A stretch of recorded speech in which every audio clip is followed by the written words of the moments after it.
Alors voici comment effectuer la division à crochet. Tout d'abord, on a des nombres qui ont des noms. Hein? Lui s'appelle le dividende, lui c'est le diviseur, puis le résultat s'appelle le quotient. Première étape pour faire la division à crochet, je vais trouver les multiples de 17 pour me faciliter la tâche au moment où je vais me poser la question combien de fois 17 entre dans X. Okay? Donc, la boîte de multiples, c'est à ça que ça va me servir. Je vais mettre les multiples de 17 à partir de 1 jusqu'à 9.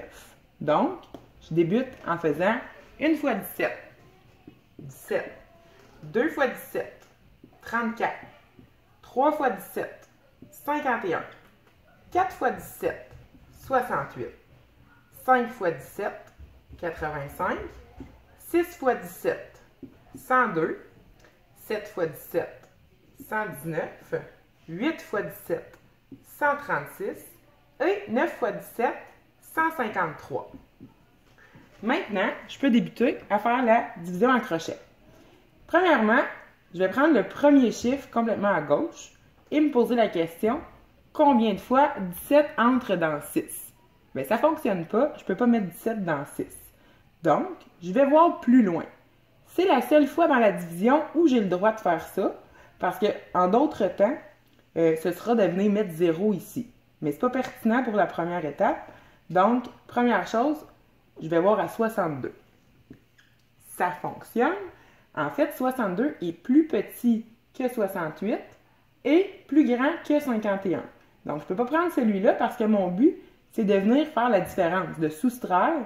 Donc, 62 moins 68, ce serait trop grand. Je prends celui juste avant, donc qui correspond à 3 fois 17.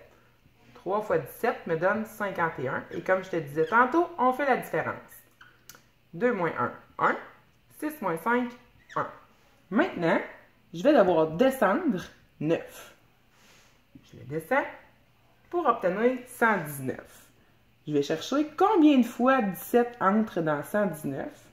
Bien, il rentre 7 fois. 7 fois 17, 119. Je fais la différence à nouveau pour obtenir 0. Ma division est terminée. Le quotient de 629 divisé par 17 est de 37.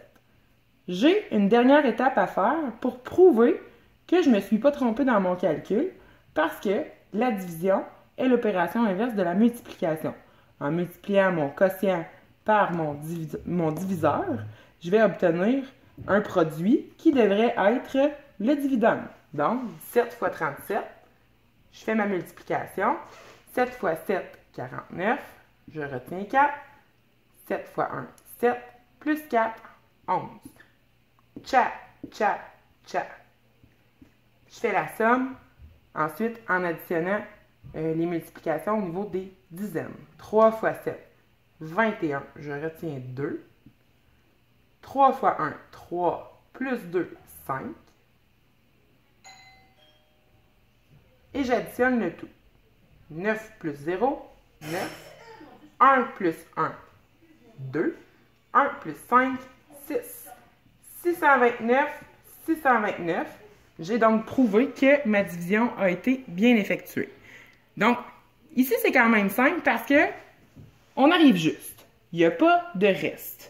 Et on ne s'est pas buté à un problème en cours de division parce que ça fonctionnait tout le temps.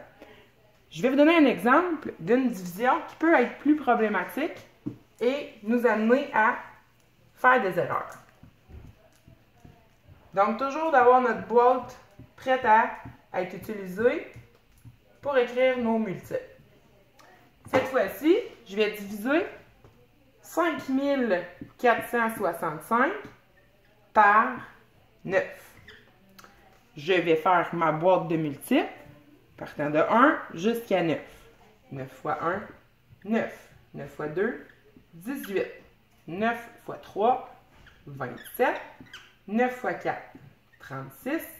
9 fois 5, 45. 9 fois 6, 54. 9 fois 7, 63. 9 fois 8, 72. 9 fois 9, 81. Et je commence. Donc, combien de fois 9 entre dans 5? Ça ne fonctionne pas. Je vais voir plus loin.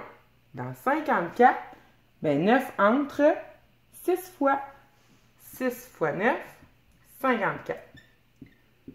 Je soustrais pour obtenir 0. Maintenant, je dois descendre un seul chiffre à la fois. Chaque fois que j'en descends un, obligatoirement, il y a quelque chose qui va venir s'inscrire ici. Donc, je descends mon 6. Combien de fois 9 entre dans 6? Ben, il ne rentre pas. Mais comme je vous ai dit tantôt, je suis obligée d'écrire quelque chose ici. Donc, techniquement, ben, s'il ne rentre pas, c'est 0. Donc, 0 fois 9, 0. Parce que peu importe ce que je multiplie par 0, donnera toujours 0. 6 moins 0, 6. Maintenant, on a le droit de venir descendre 5. Parce que le 0, il est mis. Donc, 5, je le descends jusque-là pour obtenir 65. 65, il est plus grand que 63. Donc, je vais pouvoir le soustraire parce que 72, ce serait trop. Donc, je vais prendre celui-ci qui correspond à 7 fois 9. Donc, 7 fois 9 me donne 63. Je soustrais, il me reste 2. Ici, le reste est 2. J'écris reste 2. On ne le fera pas avec les décimaux maintenant parce que de toute façon, la semaine prochaine, quand on fera notre évaluation, on n'aura que des divisions qui arrivent juste. Donc ici, on peut les pratiquer avec le reste et je leur montrerai comment faire les décimales à un autre moment, bientôt. Mais pour l'instant, on se concentre sur les divisions qui arrivent juste. Mais ici, je voulais vous montrer la particularité où on doit mettre un 0 lorsque notre diviseur n'entre pas dans le nombre. Voilà.